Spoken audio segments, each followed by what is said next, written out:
اعوذ باللہ من الشیطان الرجیم بسم اللہ الرحمن الرحیم السلام علیکم ورحمۃ اللہ وبرکاتہ۔ محترم سامعین، کیسے ہیں آپ سب؟ امید کرتے ہیں کہ آپ سب اللہ تعالیٰ کے فضل و کرم سے ٹھیک ٹھاک اور خوش ہوں گے۔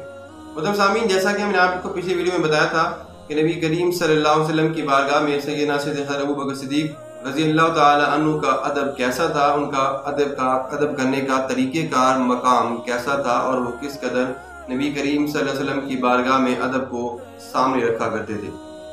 سیدنا سہل بن سعد رضی اللہ تعالیٰ عنہ سے روایت ہے کہ نبی کریم صلی اللہ علیہ وسلم ایک مرتبہ قبیلہ بنو عمر بن عوف میں مصالحت کی غرض سے تشریف لے گئے۔ جب نماز کا وقت ہوا تو مؤذن نے سیدنا ابوبکر صدیق رضی اللہ تعالیٰ عنہ سے پوچھ کر اقامت گئی اور انہوں نے امامت کرائی۔ نماز کے دوران نبی کریم صلی اللہ علیہ وسلم بھی تشریف لے آئے اور صف میں کھڑے ہو گئے۔ سیدنا ابوبکر صدیق رضی اللہ تعالیٰ عنہ کو آگاہ کرنے کے لیے نمازیوں نے دستک دی۔ سیدنا ابوبکر صدیق رضی اللہ تعالیٰ عنہ نے گوشہ چشم سے دیکھا کہ امام الانبیاء صلی اللہ علیہ وسلم کھڑے ہیں۔ رسول اکرم صلی اللہ علیہ وسلم نے اشارے سے ارشاد فرمایا، اپنی جگہ پہ کھڑے رہو۔ سیدنا ابوبکر صدیق رضی اللہ تعالیٰ عنہ نے اپنے لیے یہ بات ممکن نہ پائی کہ وہ امامت کریں اور نبی کریم صلی اللہ علیہ وسلم مقتدی ہوں۔ آپ پیچھے ہٹ کر صف میں کھڑے ہو گئے اور نبی کریم صلی اللہ علیہ وسلم کو آگے ہونا پڑا۔ جب نماز سے فارغ ہوئے تو فرمایا، اے ابوبکر، جب میں نے تمہیں خود حکم دیا تھا تو اپنی جگہ پر کھڑے رہنے سے تمہیں کس چیز نے باز رکھا؟ عرض کیا، ما کان ابنی ابی قحافہ ان یصلی بین یدی رسول اللہ صلی اللہ علیہ وسلم۔ صحیح بخاری۔ ابو قحافہ کے بیٹے کے لیے یہ بات زیبا نہ تھی کہ وہ رسول اللہ صلی اللہ علیہ وسلم سے آگے کھڑا ہو۔ اسی طرح سیدنا ابوبکر صدیق رضی اللہ تعالیٰ عنہ کے والد ابو قحافہ ابھی اسلام نہیں لائے تھے اور انہوں نے رسول اکرم صلی اللہ علیہ وسلم کی شان میں کوئی ناشائستہ کلمہ منہ سے نکالا۔ سیدنا ابوبکر صدیق رضی اللہ تعالیٰ عنہ نے ان کے منہ پر اس قدر زور سے تماچا مارا کہ نشان پڑ گئے۔ رسول اکرم صلی اللہ علیہ وسلم نے پوچھا تو عرض کیا، یا رسول اللہ صلی اللہ علیہ وسلم، اس وقت میرے پاس تلوار نہیں تھی، ورنہ ایسی گستاخی پر ان کی گردن اڑا دیتا۔ اس پر سیدنا ابوبکر صدیق رضی اللہ تعالیٰ عنہ کے شان میں یہ آیت مبارکہ نازل ہوئی۔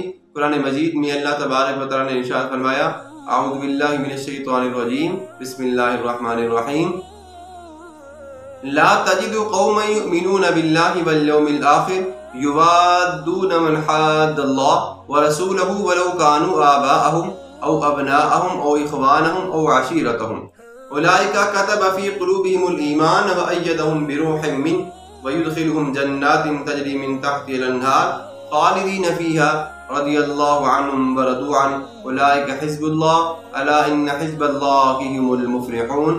سورۃ المجادلہ آیت نمبر 22۔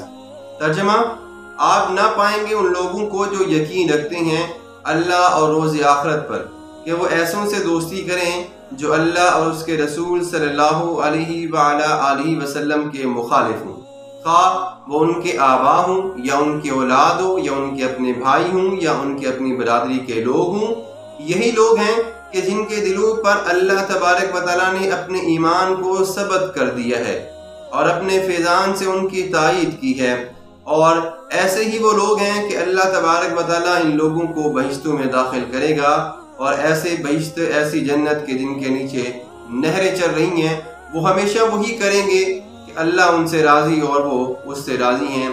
یہ اللہ کا لشکر ہے، خبردار، اللہ ہی کا لشکر جو ہے وہ فلاح پانے والا ہے۔ محترم سامعین، سیدنا ابوبکر صدیق رضی اللہ تعالیٰ عنہ نبی کریم صلی اللہ علیہ وسلم کے بعد منبر پر کھڑے ہوئے تو جس سیڑھی پر نبی کریم صلی اللہ علیہ وسلم کھڑے ہوتے تھے اس پر کھڑا ہونا بھی سوء ادب خیال کیا اور اس سے نچلی سیڑھی پر کھڑے ہوئے۔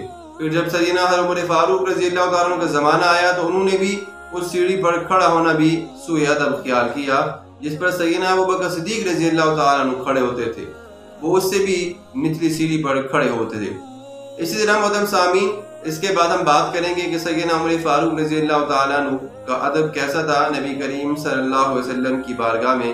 انشاءاللہ اگلی ویڈیو میں بات کریں گے۔ اپنا بہت سارا خیال رکھیے گا، اس ویڈیو کو دوستوں کے ساتھ شیئر کیجیے گا، مکمل دیکھیے گا، اور اگر آپ نے بھی کسی ویڈیو پر کسی ٹاپک پر ویڈیو بنوانی ہے تو آپ ہمیں کمنٹ سیکشن میں وہ ٹاپک ضرور بتا دیں۔